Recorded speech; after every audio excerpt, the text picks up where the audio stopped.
Hello, welcome, Mr. Mack-Poole, and today we're going to look at the Prague Spring of 1968. Sorry, this is also known as the Czechoslovakian crisis. What it is not, and don't get this confused, guys, it is not the Hungarian uprising. Sorry, guys, I think I'll just take off this light here because it makes me look a bit dark on the screen. So hopefully my face should be a bit more visible now. So let's go through the causes of the Prague Spring. So the first thing I'd say is that the hippie movement, the countercultural movement, is a key cause. And this is because of the way which many Czechoslovakians reacted to the Prague Spring with, which was an act of aggression on behalf of the Soviet Union and the wider Warsaw Pact countries there.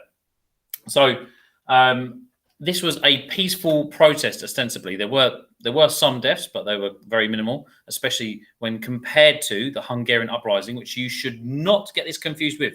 The Hungarian uprising was in 1956. It was an active rebellion. It was an uprising. This instead is a peaceful protest. Okay. So the hippie movement are there. You know, hippies are famous for wanting peace. Well, you got to think why hippies arise. Well, hippies arise in this period because of the Cold War, because of the threat of an existential crisis of nuclear holocaust. So this is one of the causes, okay? There's a worldwide kind of global movement, you could say, for a more peaceful reality rather than nuclear oblivion. So that's quite important. Also, there are key socio-economic causes. So I'm a socio-economic historian. I think this is very important. Now, the Czechoslovakia had a planned economy, which was really for the benefit of the Soviet Union. And so that meant there weren't many consumer goods for your average Czechoslovakian, especially if they compared their lives to those in Western Europe, who seemed to be living in a capitalist wonderland at the time.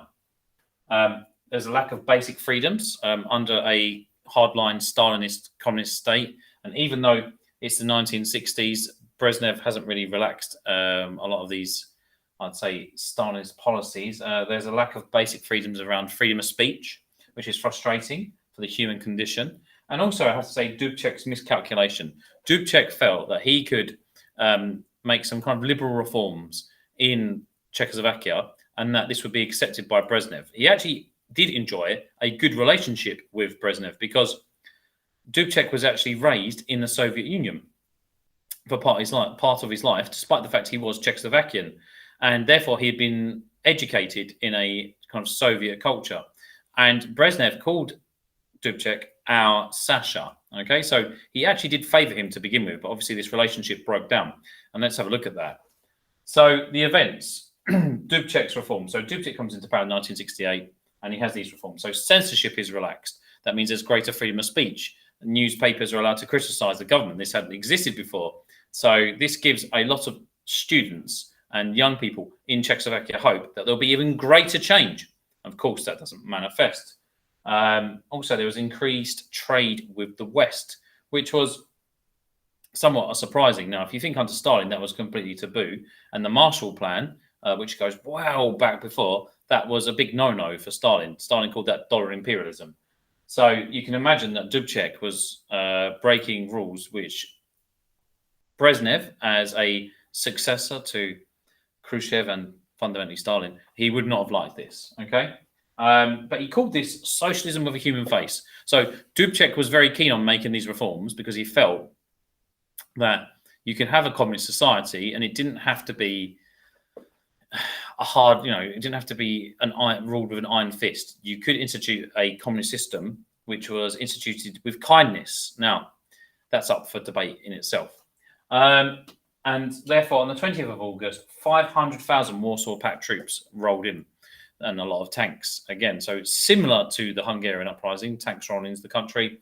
But what's fundamentally truthful is that the Warsaw Pact leaders from like East Germany and Hungary and Bulgaria and other Soviet bloc communist leaders, they weren't happy with the fact that these reforms were going through because people citizens of their country were agitating for likewise reforms. So this was a big no-no for Brezhnev. They just couldn't have this.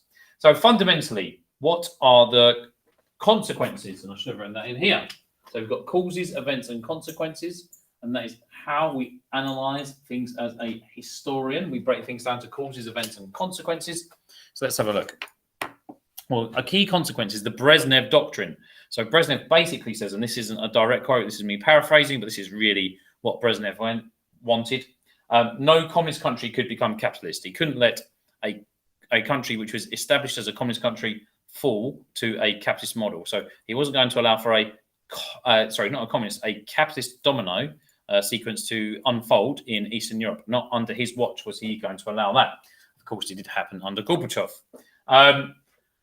Also, Jan Palach was a famous protester, and after the Czechoslovakian people seemingly were very passive to these Warsaw Pact countries coming in, Jan Palach set himself on fire and was remembered as a patriot for doing so. I know it seems very extreme. It is very extreme. Now, he was actually a student of philosophy, and philosophies are quite a hard subject to take. So philosophers are quite intelligent people. So it does seem like a very stupid thing to do. I'm not recommending this, but the reason he did it is because he thought, well, if he could sacrifice himself and give the most precious thing that he had, life, to raise awareness around an issue, then he would do so. So he's actually got a statue of himself in Czechoslovakia, in Prague, and he's remembered as a patriot. Now, I'm not recommending that. It's a very extreme move, but it just shows you the strength of feeling that existed, that someone would do that. And there was no US intervention at all. Okay, there was no US intervention. And this is because the USA at the time understood. They understood that this was a red line for the Soviets. And it really went back to the three conferences and the spheres of influence which had been established. And Czechoslovakia was under a Soviet sphere of influence. So they didn't support them. And again, just like Hungary, Czechoslovakia remained under communist domination, under domination from the Soviet Union until the late 1980s. So, and fundamentally, we've got détente just around the corner. Also, one important thing which I haven't really addressed was that Dubcek himself ordered Czechoslovakian troops not to fight against the Warsaw Pact troops because he knew there was just no way that Czechoslovakia could fight against 500,000 troops coming into the country. The Soviet Union's power alone would have defeated them, and certainly all of the other Soviet bloc countries invading, they just knew they had no chance. Okay, so I should have spoken about that earlier.